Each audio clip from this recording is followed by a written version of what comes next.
मंच पर विराजमान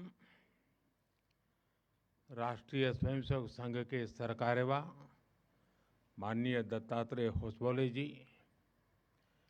केंद्रीय मंत्री श्री गजेंद्र शेखावत जी, दिल्ली की लोकप्रिय मुख्यमंत्री रेखा गुप्ता जी, राष्ट्रीय स्वयंसेवक संघ के सभी स्वयंसेवक, अन्य सभी वरिष्ठ महानुभाव, देवी और सज्जनों, कल हमारे एक पुराने स्वयंसेवक और संघ के हर मोड़ पर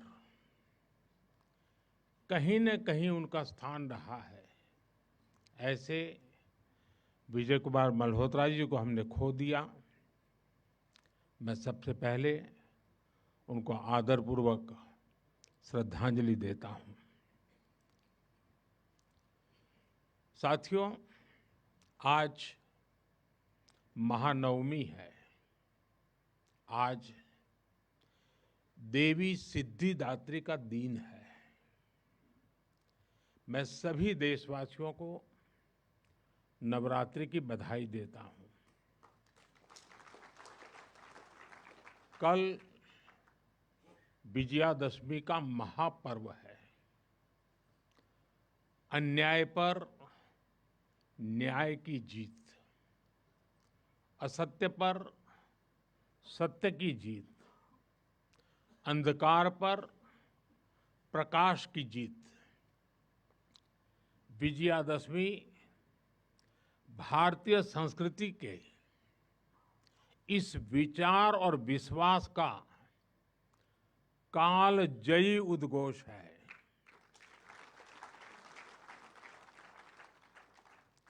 ऐसे महान पर्व पर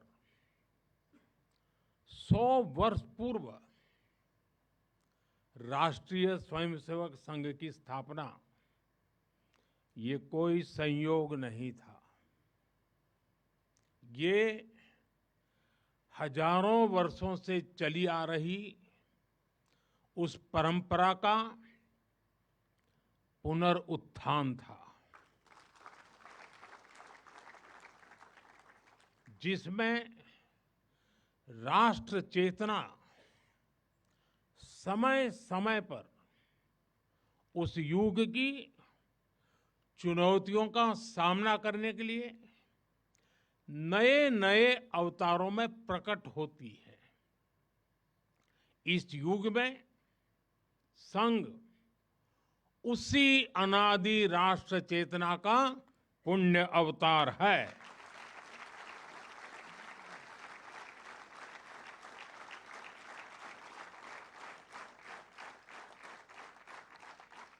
साथियों, यह हमारी पीढ़ी के स्वयंसेवकों का सौभाग्य है कि हमें संघ के शताब्दी वर्ष जैसा महान अवसर देखने को मिल रहा है। मैं आज इस अवसर पर राष्ट्र सेवा के संकल्प को समर्पित कोटि कोटि स्वयंसेवकों को शुभकामनाएं देता हूं, अभिनंदन करता हूं। मैं संघ के संस्थापक हम सभी के आदर्श परम पूज्य डॉक्टर हेडगेवार जी के चरणों में श्रद्धांजलि अर्पित करता हूं।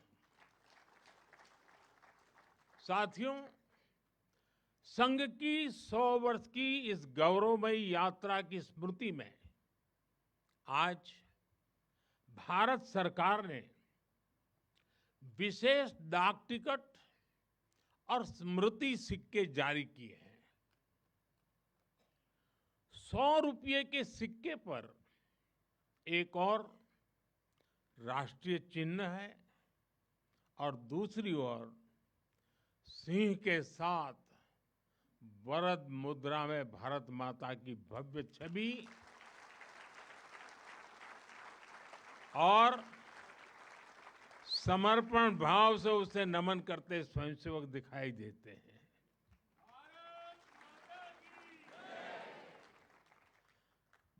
भारतीय मुद्रा पर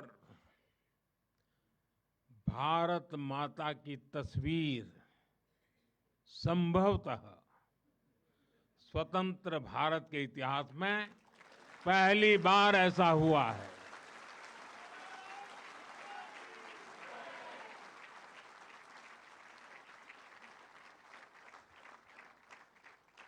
इस सिक्के के ऊपर संघ का बोध वाक्य भी अंकित है।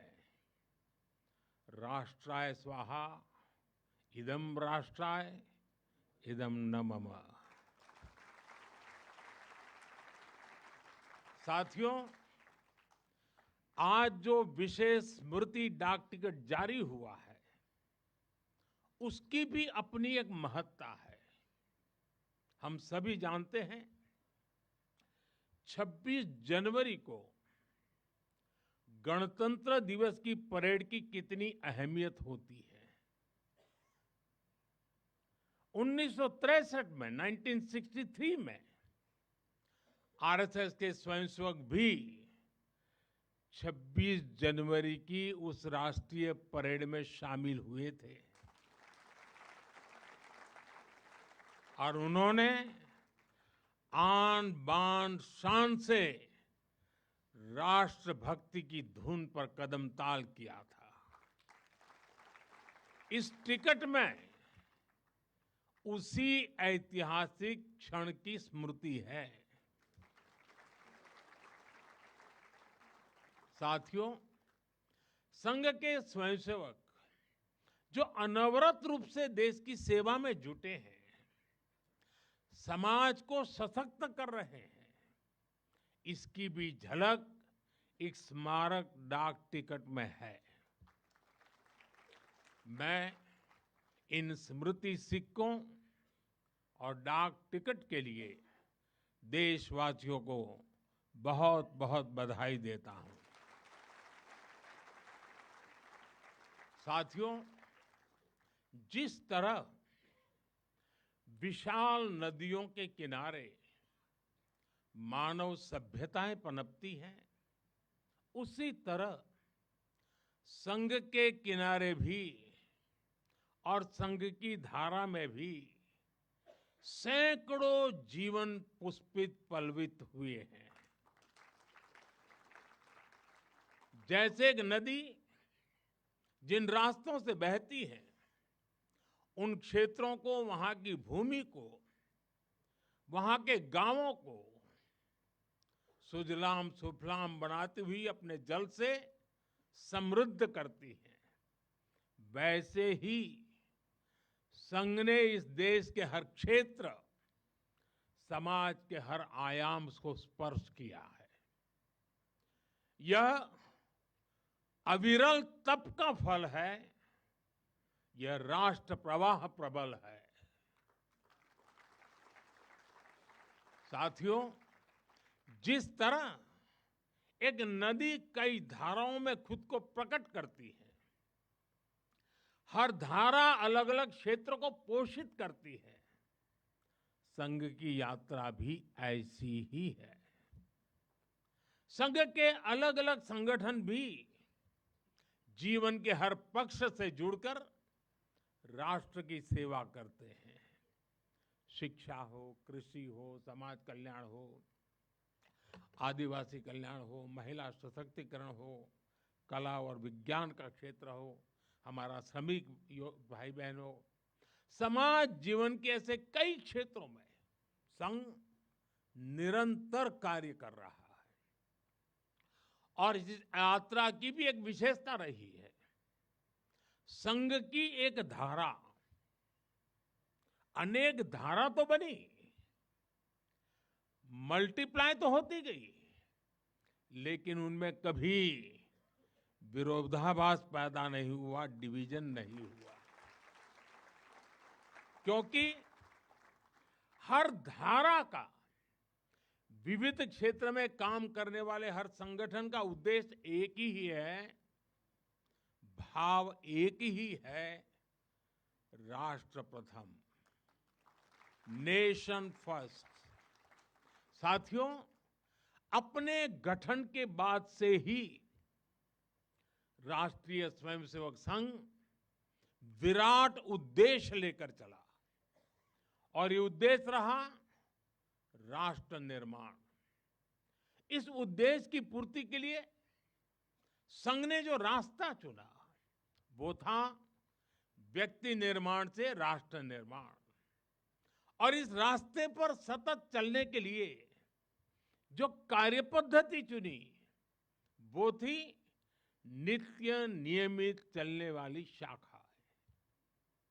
साथियों, परम पूज्य डॉक्टर हेडगेवार जी जानते थे कि हमारा राष्ट्र तभी सशक्त होगा जब हर नागरिक के भीतर राष्ट्र के प्रति दायित्व का बोध जागृत होगा। हमारा राष्ट्र तभी ऊंचा उठेगा जब भारत का हर नागरिक राष्ट्र के लिए जीना सीखेगा। इसलिए वो व्यक्ति निर्माण में निरंतर जुटे रहे और उनका तरीका भी कुछ अलग ही था। परम पूज्य डॉक्टर हेडगेवार जी से हम बार बार सुना है, वो कहते थे जैसा है वैसा लेना है, जैसा चाहिए वैसा बनाना है। लोक संग्रह का डॉक्टर साहब का ये तरीका कुछ कुछ अगर समझना है तो हम कुम्हार को याद करते हैं। जैसे कुम्हार ईंट पकाता है तो जमीन की सामान्य सी मिट्टी से शुरू करता है। कुम्हार मिट्टी को लाता है, उस पर मेहनत करता है, उसे आकार देकर तपता है, खुद भी तपता है, मिट्टी को भी तपाता है, फिर उन ईंटों को इकट्ठा करके उनसे भव्य इमारत बनाता है। ऐसे ही डॉक्टर साहब बिल्कुल सामान्य लोगों को चुनते थे, फिर उनको सिखाते थे, विजन देते थे, उनको गढ़ते थे। इस तरह वो देश के लिए समर्पित स्वयंसेवक तैयार करते थे। इसलिए संघ के बारे में कहा जाता है कि इसमें सामान्य लोग मिलकर असामान्य अभूतपूर्व कार्य करते हैं।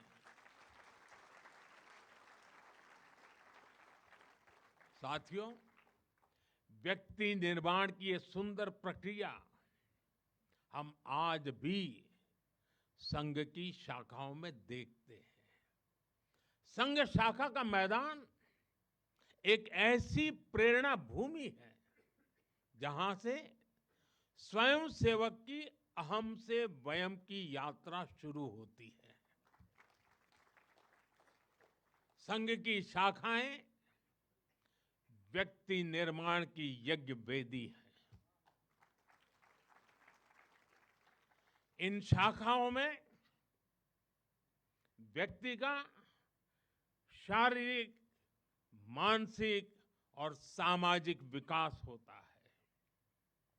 स्वयंसेवकों के मन में राष्ट्र सेवा का भाव और साहस दिन प्रतिदिन पनपता रहता है।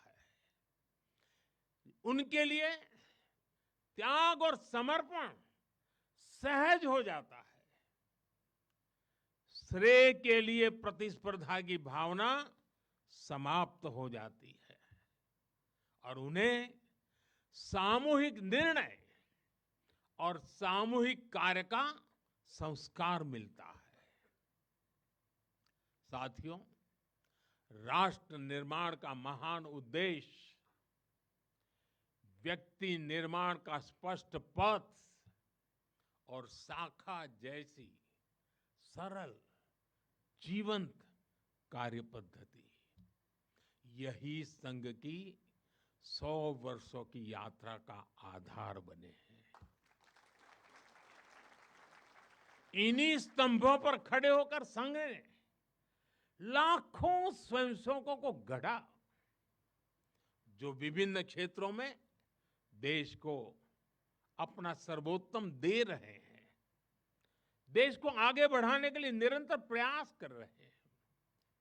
समर्पण से, सेवा से और राष्ट्र के उत्कर्ष की साधना से साथियों, संघ जब से अस्तित्व में आया, संघ के लिए देश की प्राथमिकता ही उसकी अपनी प्राथमिकता रही है। इसलिए जिस कालखंड में जो बड़ी चुनौती देश के सामने आई, संघ ने उस कालखंड के अंदर अपने आप को झोंक दिया, संघ उससे जूझता रहा। आजादी की लड़ाई के समय देखें तो परम पूज्य डॉक्टर हेडगेवार जी समेत अनेक कार्यकर्ता ने स्वतंत्रता आंदोलन में हिस्सा लिया। डॉक्टर साहब कई बार जेल तक गए। आजादी की लड़ाई की कितने ही स्वतंत्रता सेनानियों को संघ संरक्षण देता रहा, उनके साथ कंधे से कंधा मिलाकर काम करता रहा। 1942 में 1942 में जब चिमूर में अंग्रेजों के खिलाफ आंदोलन हुआ तो उसमें अनेक स्वयंसेवकों को अंग्रेजों के भीषण अत्याचार का सामना करना पड़ा। आजादी के बाद भी हैदराबाद में निजाम के अत्याचारों से के खिलाफ संघर्ष से लेकर गोवा के स्वतंत्रता आंदोलन और दादरा नगर हवेली की मुक्ति तक संघ ने कितने ही बलिदान दिए और भाव एक ही रहा, राष्ट्र प्रथम। लक्ष्य एक ही रहा, एक भारत श्रेष्ठ भारत। साथियों, राष्ट्र साधना की इस यात्रा में ऐसा नहीं है कि संघ पर हमले नहीं हुए, संघ के खिलाफ साजिशें नहीं हुई। हमने देखा है कैसे आजादी के बाद भी संघ को कुचलने का प्रयास हुआ, मुख्य धारा में आने देने का और उसे न आने से रोकने का अनगिनत षड्यंत्र हुए। परम पूज्य गुरु जी को झूठे केस में फंसाया गया, उन्हें जेल तक भेज दिया गया। लेकिन जब पूज्य गुरु जी जेल से बाहर आए तो उन्होंने सहज रूप से कहा, और शायद इतिहास की तवारीख में ये भाव, ये शब्द एक बहुत बड़ी प्रेरणा है। तब परम पूज्य गुरु जी ने बहुत सहजता से कहा था, कभी कभी जीभ दांतों के नीचे आकर दब जाती है, कुचल भी जाती है, लेकिन हम दांत नहीं तोड़ देते, क्योंकि दांत भी हमारे हैं और जीभ भी हमारी है।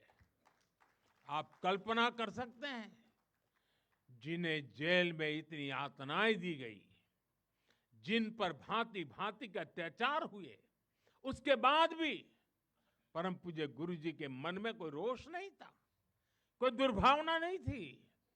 यही परम पूज्य गुरु जी का ऋषि तुल्य व्यक्तित्व था।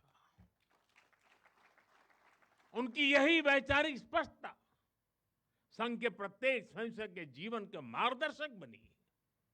इसी ने समाज के प्रति एकात्मता और आत्मीयता के संस्कारों को सशक्त किया।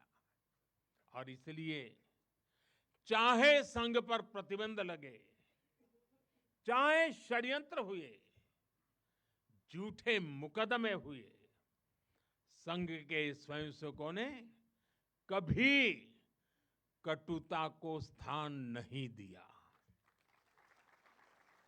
क्योंकि वो जानते हैं हम समाज से अलग नहीं है, समाज हम सबसे ही तो बना है।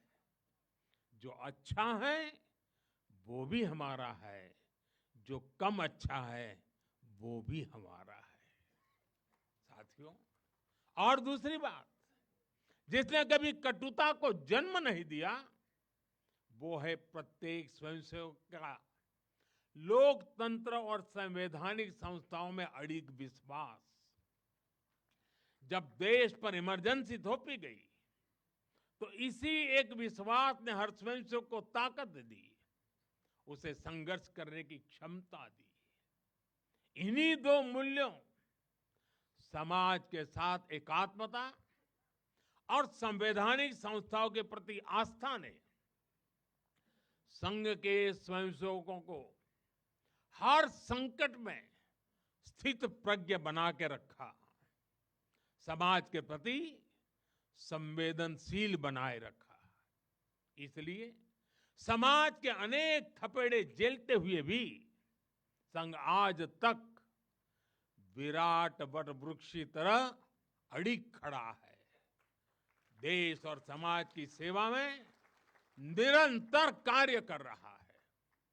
अभी यहां हमारे एक स्वयंसेवक ने इतनी सुंदर प्रस्तुति दी, शून्य से एक शतक बने, शून्य से एक शतक बने, अंक की मन भावना, भारती की जय विजय हो, ले हृदय में प्रेरणा, कर रहे हम साधना, मातृभू आराधना।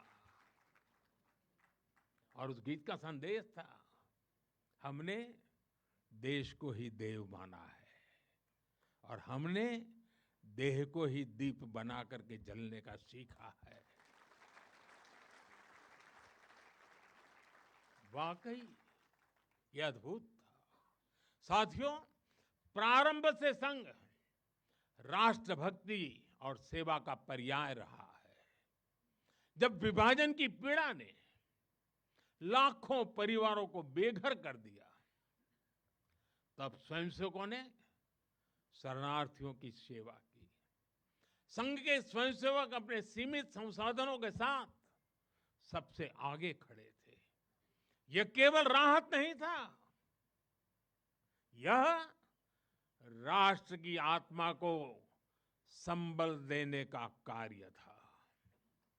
साथियों, 1956 में 1956 में गुजरात के कच्छ के अंजार में बहुत बड़ा भूकंप आया था। तबाही इतनी बड़ी थी, चारों ओर विनाश का दृश्य था। उस समय भी संघ के स्वयंसेवक राहत और बचाव में जुटे थे। तब परम पूज्य गुरु जी ने गुजरात के वरिष्ठ संघ के प्रचारक वकील साहब को, जो उस समय गुजरात का कार्य संभालते थे, उन्हें एक पत्र लिखा था। उन्होंने लिखा था, किसी दूसरे के दुख को दूर करने के लिए निस्वार्थ भाव से खुद कष्ट उठाना एक श्रेष्ठ हृदय का परिचायक है। साथियों, खुद कष्ट उठाकर दूसरों के दुख हरना, ये हर स्वयंसेवक की पहचान है। याद करिए 1962 के युद्ध का वो समय, संघ के स्वयंसेवकों ने दिन रात खड़े रहकर सेना की मदद की, उनका हौसला बढ़ाया, सीमा पर बसे गांवों में मदद पहुंचाई।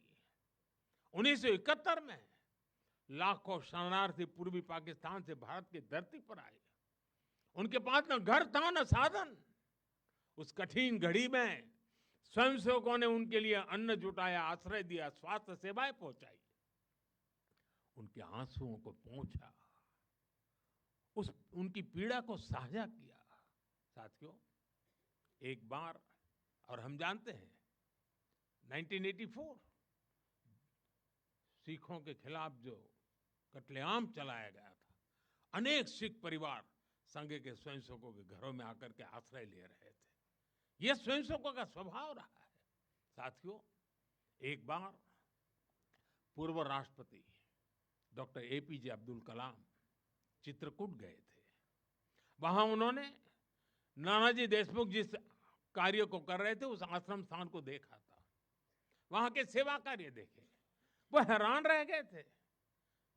उसी प्रकार से पूर्व राष्ट्रपति प्रणब मुखर्जी भी जब नागपुर गए, तो वो भी संघ के अनुशासन, संघ की सादगी, उसको देखकर बहुत प्रभावित हुए थे। साथियों, आज भी आप देखें, पंजाब की बाढ़, हिमाचल उत्तराखंड की आपदा, केरल के वायनाड की त्रासदी, हर जगह स्वयंसेवक सबसे पहले पहुंचने वालों में से एक रहते हैं।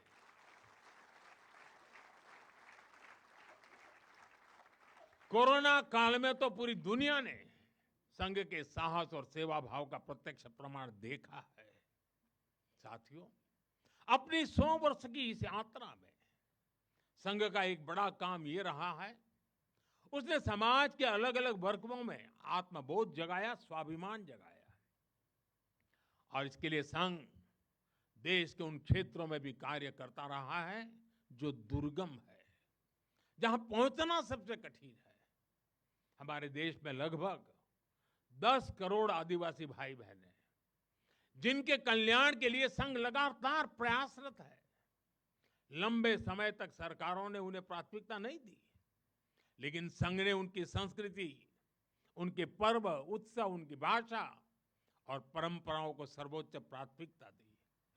सेवा भारती, विद्या भारती, एकल विद्यालय, वनवासी कल्याण आश्रम आदिवासी समाज के सशक्तिकरण का स्तंभ बनकर के उभरे। आज हमारे आदिवासी भाई बहनों में जो आत्मविश्वास आया है, वो उनके जीवन में बदल रहा है। साथियों, संघ दशकों से आदिवासी परंपराओं, आदिवासी रीति रिवाजों, आदिवासी मूल्यों को सहजने संवारने में अपना सहयोग देता रहा है, अपना कर्तव्य निभा रहा है। उसकी तपस्या ने भारत की सांस्कृतिक पहचान सुरक्षित रखने में बड़ी भूमिका निभाई है। मैं देश के दूर सुदूर कोने कोने में आदिवासियों का जीवन आसान बनाने में लगे संघ के लाखों स्वयंसेवकों की भी सराहना करूंगा। साथियों, समाज में सदियों से गर्क कर चुकी जो बीमारियां हैं, जो ऊंच नीच की भावना है, जो कुप्रथाएं हैं, छुआछूत जैसी गंदगी भरी पड़ी है, ये हिंदू समाज की बहुत बड़ी चुनौती रही है। एक ऐसी गंभीर चिंता है जिस पर संघ लगातार काम करता रहा है। एक बार महात्मा गांधी जी वर्धा में संघ के शिविर में गए थे। उन्होंने भी संघ में समता, ममता, समरसता, समभाव, मम भाव, ये जो कुछ भी देखा उसकी खुलकर तारीफ की थी। और आप देखिए, डॉक्टर साहब से लेकर आज तक संघ की हर महान विभूति ने, हर सरसंघ चालक ने भेदभाव और छुआछूत के खिलाफ लड़ाई लड़ी है। परम पूज्य गुरु जी ने निरंतर न हिंदू पतितो भवेत की भावना को आगे बढ़ाया। यानी हर हिंदू एक ही परिवार है, कोई भी हिंदू कभी पतित या नीचा नहीं हो सकता। पूज्य बाला साहब देवव्रत जी के शब्द भी हम सबको याद है। वो कहते थे, छुआछूत अगर पाप नहीं, छुआछूत अगर पाप नहीं तो दुनिया में कोई पाप नहीं है। सरसंघ चालक रहते हुए पूज्य रज्जू भैया जी और पूज्य सुदर्शन जी ने भी इसी भावना को आगे बढ़ाया। वर्तमान सरसंघ चालक आदरणीय मोहन भागवत जी ने भी समरसता के लिए समाज के सामने स्पष्ट लक्ष्य रखा है और गांव गांव तक इस बात की ज्योत जगाई है। क्या है वो? उन्होंने कहा, एक कुआं, एक मंदिर और एक श्मशान। इसे लेकर संघ देश के कोने कोने में गया है। कोई भेदभाव नहीं, कोई मतभेद नहीं, कोई मनभेद नहीं, यही समरसता का आधार है, यही सर्वसमावेशी समाज का संकल्प है। और संघ इसी को निरंतर नई शक्ति दे रहा है, नई ऊर्जा दे रहा है। साथियों, जब 100 साल पहले संघ अस्तित्व में आया था, तो उस समय की आवश्यकताएं, उस समय के संघर्ष कुछ और थे। तब हमें सैकड़ों वर्षों की राजनीतिक गुलामी से मुक्ति पानी थी, अपने सांस्कृतिक मूल्यों की रक्षा करनी थी। लेकिन आज 100 वर्ष बाद जब भारत विकसित होने की तरफ बढ़ रहा है, जब भारत दुनिया की तीसरी सबसे बड़ी इकोनॉमी बनने जा रहा है,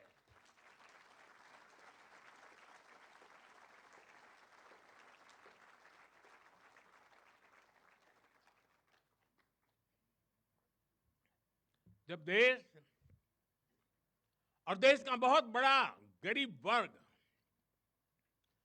गरीबी को परास्त करके गरीबी को पराजित करके आगे आ रहा है, जब हमारे युवाओं के लिए नए नए सेक्टर्स में नए अवसर बन रहे हैं, जब ग्लोबल डिप्लोमेसी से क्लाइमेट पॉलिसीज तक भारत विश्व में अपनी आवाज बुलंद कर रहा है, तब आज के समय की चुनौतियां अलग है, संघर्ष भी अलग है। दूसरे देशों पर आर्थिक निर्भरता हमारी एकता को तोड़ने की साजिश है। डेमोग्राफी में बदलाव के षड्यंत्र, एक प्रधानमंत्री के नाते मैं नम्रतापूर्वक कहूंगा कि मुझे बहुत संतोष है कि हमारी सरकार इन चुनौतियों से तेजी से निपट रही है।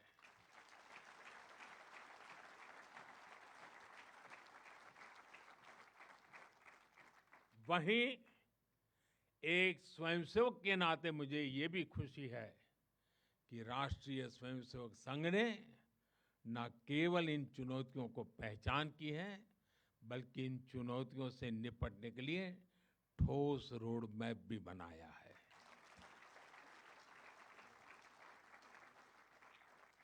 अभी माननीय दत्ता जी ने जिन चीजों का उल्लेख किया, मैं अपने तरीके से फिर से एक बार उसका उल्लेख करना चाहूंगा।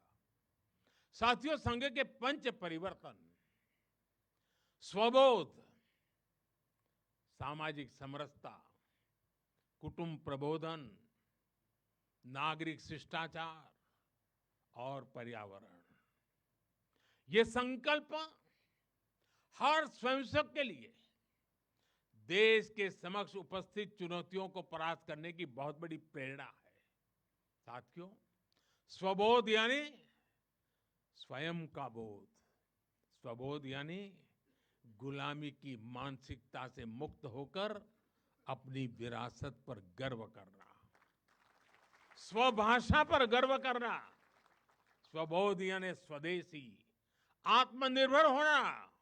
और मेरे देशवासियों, ये बात समझ के चलिए,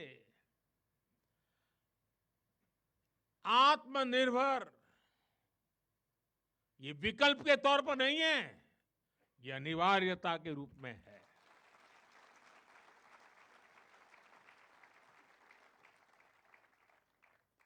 हमें स्वदेशी के अपने मूल मंत्र को समाज का संकल्प बनाना है।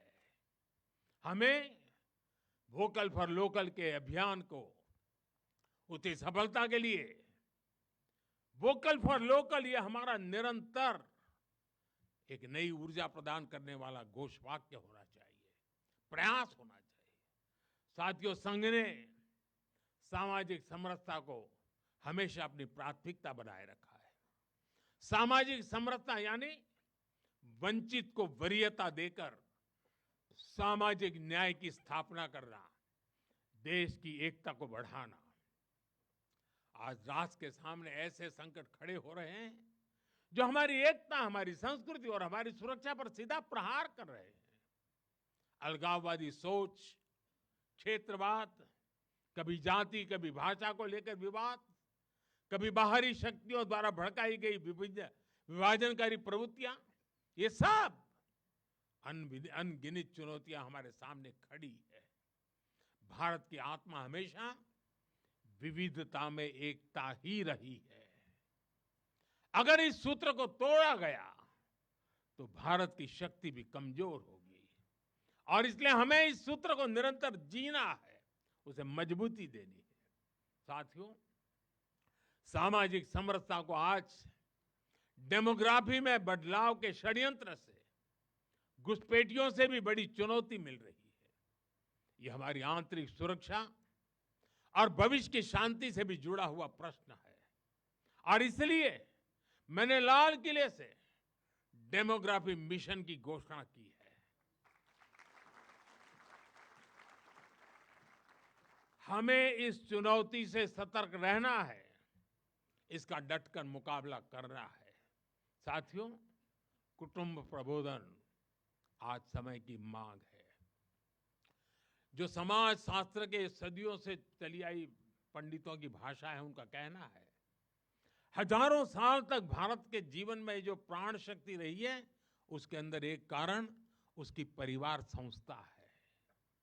भारतीय समाज व्यवस्था की सबसे मजबूत इकाई अगर कोई है तो भारतीय समाज में पनपी हुई एक मजबूत परिवार व्यवस्था है। कुटुंब प्रबोधन यानी उस परिवार संस्कृति का पोषण जो भारतीय सभ्यता का आधार है, जो भारतीय संस्कृति से प्रेरित है, जो जड़ों से जुड़े हैं।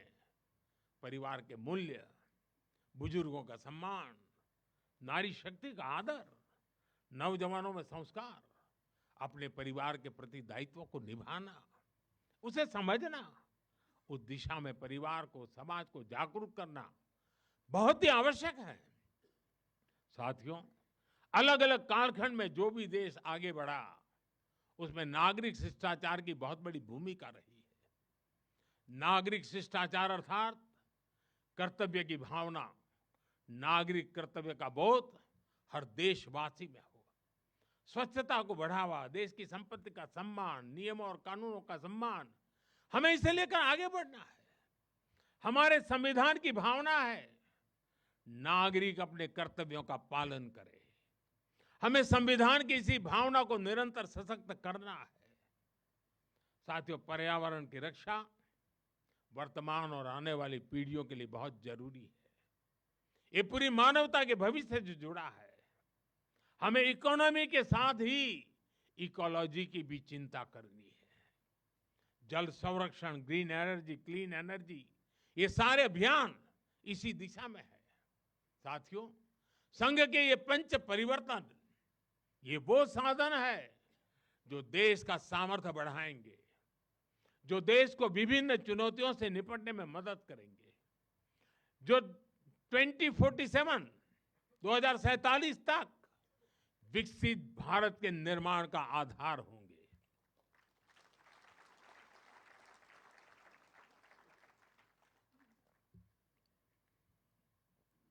साथियों, 2047 का भारत तत्वज्ञान और विज्ञान, सेवा और समरसता से गढ़ा हुआ वैभवशाली भारत हो। यही संघ की दृष्टि है, यही हम सब स्वयंसेवकों की साधना है और यही हमारा संकल्प है।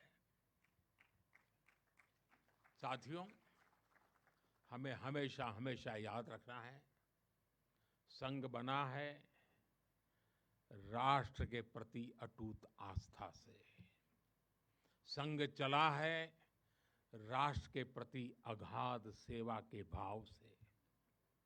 संघ तपा है त्याग और तपस्या की अग्नि में। संघ निखरा है संस्कार और साधना के संगम से। संघ खड़ा है राष्ट्र धर्म को जीवन का परम धर्म मान करके। संघ जुड़ा है भारत माता की सेवा के विराट स्वप्न से। साथियों, संघ का आदर्श है संस्कृति की जड़ें गहरी और सशक्त हो। संघ का प्रयास है समाज में आत्मविश्वास और आत्मगौरव हो। संघ का लक्ष्य है हर हृदय में जन सेवा की ज्योति प्रज्वलित हो। संघ का दृष्टिकोण है भारतीय समाज सामाजिक न्याय का प्रतीक बने। संघ का ध्येय है विश्व मंच पर भारत की वाणी और भी प्रभावी बने। संघ का संकल्प है भारत का भविष्य सुरक्षित और उज्जवल बने। मैं एक बार फिर आप सभी को इस ऐतिहासिक अवसर की बधाई देता हूं। कल विजयादशमी का पावन पर्व है। हम सबके जीवन में विजयादशमी का एक विशेष महत्व है। मैं उसके लिए भी आप सबको शुभकामनाएं देते हुए मेरी वाणी को विराम देता हूं। बहुत बहुत धन्यवाद।